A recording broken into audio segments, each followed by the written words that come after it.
Alright, here's a short video showing what my creation does. As you can see, it's got pivots in all sorts of different directions.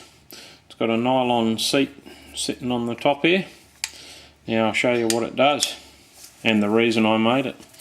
Because I've got a Max, I carry one person or two person a lot, and I was finding that I was chewing the teeth off these spring seats.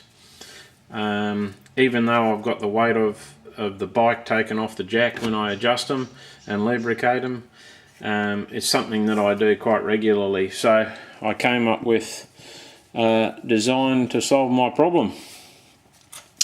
So with the tool, collapse it like that.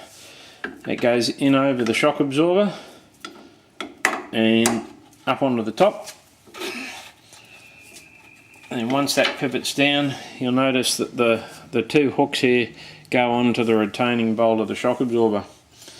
Then take a 1/2 inch breaker bar, insert it into the socket, push it forward, and what it does is the over center mechanism will actually lift this spring seat collar up off the two tags on the shock absorber. So then it's a case of getting your standard tool out of your tool kit, which if you just grind the four corners off this end of the tool, it'll happily sit inside the factory tube spanner, which makes it a bit easier to use.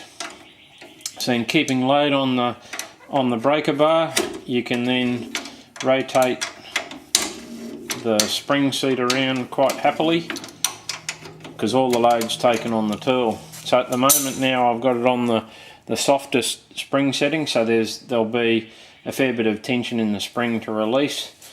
So I'll lower that down.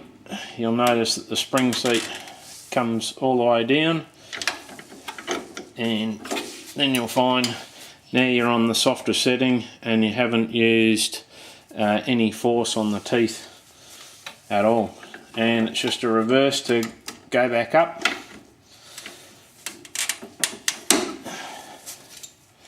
Lift it back up. Oh, wrong way.